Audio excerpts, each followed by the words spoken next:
And I'm an interviewer with LifeBook, and I've been doing this now about 3 or 4 years, and I came to it when I was on the point of retiring or going part-time, and I met Roy.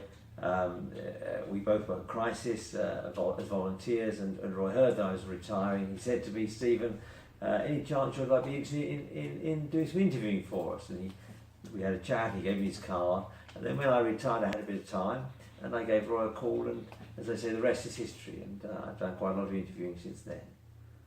So Stephen, I have to tell you that you are our most prolific interviewer, having completed some 10 books with us. As you know, we've done 500 books altogether since we started. However, no other single interviewer has yet matched your total of 10 finished books. So congratulations from the team at LifeBook, and thank you very much. That's very generous of you, thank you. I had no idea I had earned that honour, but it's nice to know I have now.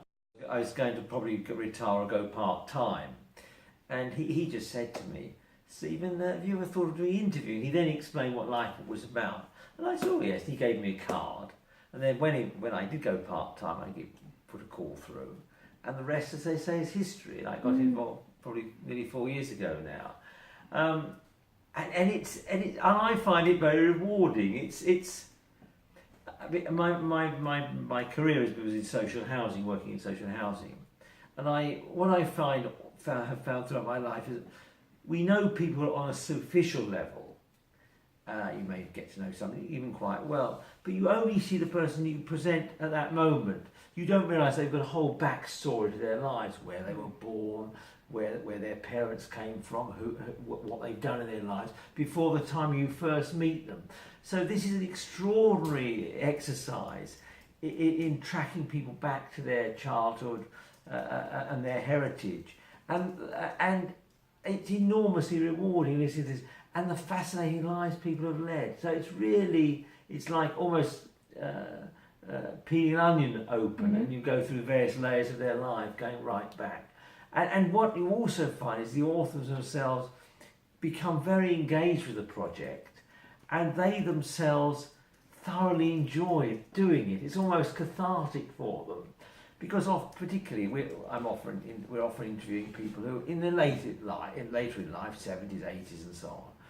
And often the family have got bored with the stories.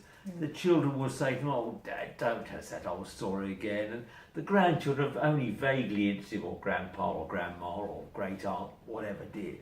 So this is an opportunity to let that all out now. This is somebody who's got no axe to grind, who's got no subjective, it's purely objective view, he's got no interest, no close involvement over the years, and so he's very happy to listen to all these stories for the first time, rather than the 10th time. So it's very rewarding, and as I say, you realise the incredible variety of people and their values and how they've developed their lives, which I find just fascinating as a social kind of exercise in social history. It is extraordinary, and I've done some fantastic books.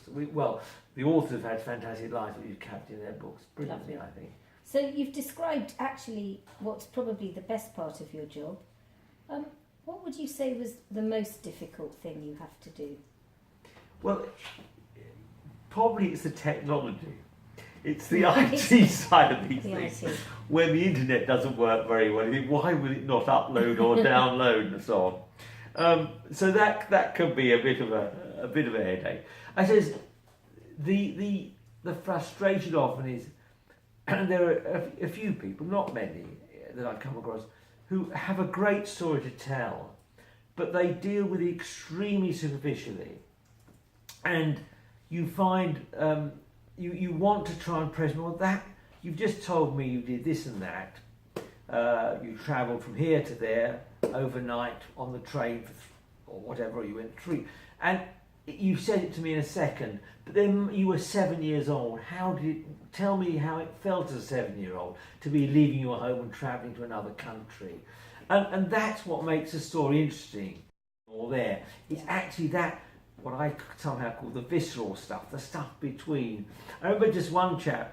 He said to me, he was born abroad, came to England, became engaged, got married. He was in his early 20s, and he started talking about driving. I said, well, where did you take your driving test? Oh, he said, Steve, you just reminded me. He said, when I got to, he was a teenager when he got to London, and he said we were driving home without a licence. And he said, so when we got a car, and he said, somebody said, you've got to have a driving test. So he said, I went along to the test. I booked an appointment with the test centre. And he said, I failed completely. I hadn't realised there's a whole set of rules and regulations in England, and there's a process.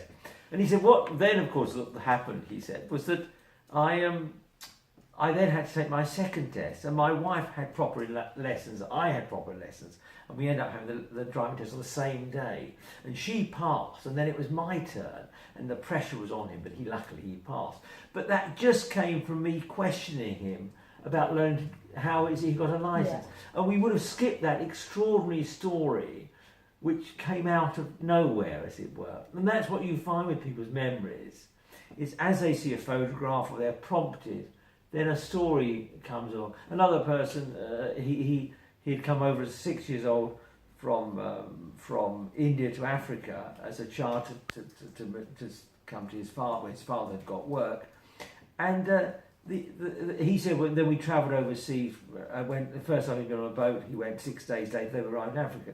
And I then stopped and we backtracked on that. And again, a whole story came out about this incredibly difficult journey they had across the sea. Everyone on the boat was sick.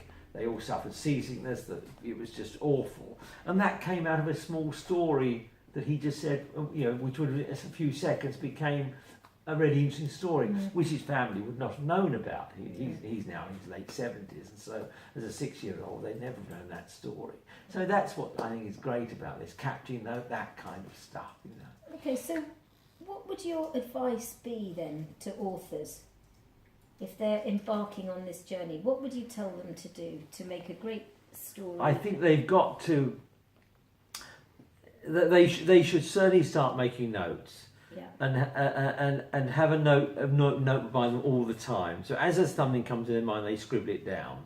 So they build up before we start the interviews. They build up the catalogue of their lives, and think about that. It's probably worth also starting to go through old photographs. Mm-hmm.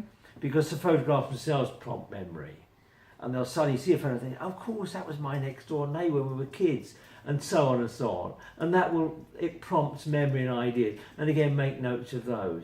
And certainly the authors that put their heart and soul into that research of their lives, as it were, turning on themselves, think about things, talk to other members of the family, they're the books that come to life.